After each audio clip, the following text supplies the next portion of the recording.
చేపల పులుసు అండి. చాలా ఈజీగా అండ్ టేస్టీగా ఎలా చేసుకోవాలో, ఏమేమి కావాలో చూద్దాం. ఫస్ట్ చేపలు నీట్‌గా వాష్ చేసుకొని పక్కన పెట్టేసుకోండండి. చేపల పులుసులోకి ఏమేమి కావాలో చూద్దాం. పచ్చిమిర్చి, ఆనియన్స్, కరివేపాకు, టమోటా, నానబెట్టుకున్న చింతపండు, ఉప్పు, కారం, ధనియాల పొడి, పసుపు. ఇవన్నీ టమోటా, పచ్చిమిర్చి, ఆనియన్స్ కట్ చేసి పక్కన పెట్టేసుకోండి. మనకు చేసుకోవడం కొంచెం కర్రీ ఈజీగా అయిపోతుంది.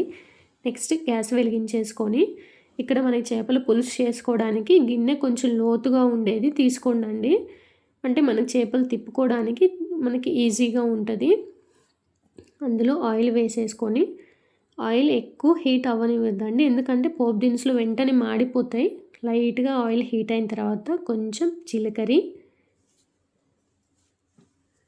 మెంతులు కొంచెం వేసుకోండి, మనకి ఎక్కువ అవసరం ఉండదు.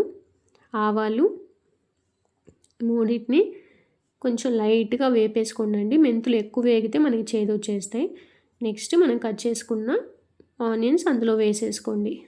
ఆనియన్స్ని కొంచెం లైట్గా వేపుకోండి, మనకి ఎక్కువ వేగాల్సిన అవసరం లేదు, ఎందుకంటే మళ్ళీ మనం పచ్చిమిర్చి అన్నీ వేసి వేపుకుంటాం. అలా వేగిన తర్వాత లైట్గా మనం కట్ చేసి పెట్టుకున్న పచ్చిమిర్చి కూడా అందులో వేసుకోండి. పచ్చిమిర్చి మనకి చీలికిల్లా కట్ చేసుకోండి, ఎందుకంటే మనకి త్వరగా వేగుతాయి. ఆ కారం అంతా మనకి కర్రీకి మంచిగా పడుతుందండి. అలా లైట్ గోల్డెన్ బ్రౌన్ కలర్ వచ్చిన తర్వాత మనం కట్ చేసుకున్న టమాటాలు కూడా అందులో వేసుకోండి. ఇక్కడ మనకి టమాటాలు ఎక్కువ టైం తీసుకోకుండా త్వరగా మగ్గిపోవాలి అంటే, అదే వేగాలి అంటే మనకి కొంచెం సాల్ట్ వేసుకోండి, ఎక్కువ అవసరం లేదు, కొంచెం వేసుకుంటే త్వరగా వేగిపోతాయి. అలా మంచిగా వేగిపోయిన తర్వాత మన చింతపండు జ్యూస్ అండి, ఆ రసం ముందుగానే తీసి పెట్టుకోండి పక్కన. అలా మంచిగా వేగిన తర్వాత ఆ చింతపండు రసం అందులో వేసేసుకోండి. ఇక్కడ మీకు చింతపండు పులుపు సరిపోయింది అనుకుంటే వాటర్ వేసుకోకండి, లేదు ఎక్కువగా ఉంది పులుపు అనుకుంటే ఇక్కడ మీరు వాటర్ వేయండి. నాకు ఎక్కువగా ఉందండి, నేను వాటర్ వేసుకుంటున్నాను. మీరు చూసుకొని వాటర్ అవసరమైతే వేసుకోండి, అవసరం లేకపోతే లేదు. నెక్స్ట్ మూత పెట్టేసుకొని ఇవి మనకి వాటర్ మంచిగా అలా తెరులుతూ ఉండాలండి.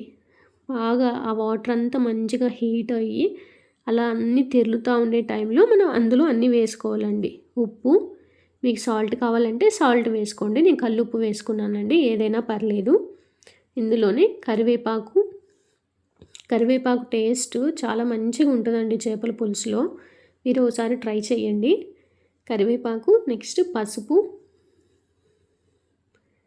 అలాగే ధనియాల పొడి అండి. ధనియాల పొడి నేను డ్రై రోస్ట్ చేసుకొని పౌడర్ చేసుకున్నదండి, టేస్ట్ చాలా బాగుంటుంది.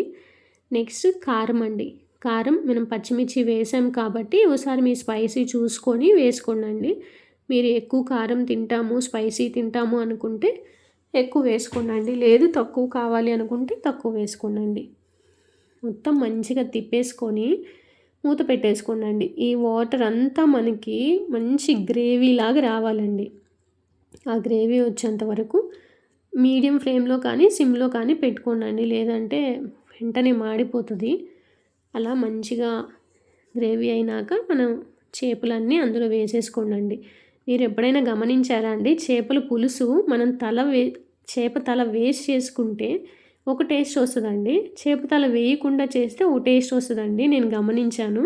నాకు చేప తల వేస్ట్ చేస్తే మంచి టేస్ట్ వచ్చినట్లు అనిపించింది. ఒకసారి మీరు కూడా ట్రై చేసి చూడండి, ఆ డిఫరెన్స్ తెలుస్తుంది మనకి. నెక్స్ట్ మూత పెట్టేసుకొని మనం ఇక్కడ గరిటె పెట్టకుండా ఒక క్లాత్ పెట్టేసుకొని తిప్పేసుకోండి. మనం ఫస్ట్ నుంచి ఇంకా అసలు గరిటె అనేది ఇందులో యూజ్ చేయకూడదండి. అలా తిప్పేసుకొని మనకి మీడియం ఫ్లేమ్లో పెట్టుకొని కర్రీ చేసుకోండి, లేదంటే ఎందుకంటే మనకి చేపలు చింతపండు రసం కాబట్టి మనకి అడుగు అంటుకుంటూ ఉంటుందండి, అందుకని మధ్య మధ్యలో తిప్పుతూ ఉండండి మీరు. అలా మళ్ళీ ఒకసారి మధ్యలో తిప్పుకోండి చూసుకొని, గరిటె పెట్టుకోవద్దండి అస్సలకి, ఎందుకంటే ముక్క మనకి త్వరగా ఉడికిపోతుంది కాబట్టి ఇదిగా ఉండదండి, అందుకని మనం తిప్పుతూ ఉండాలి. చూసారా, మీకోసం చూపిస్తాను. 90% కుక్ అయిపోయిందండి.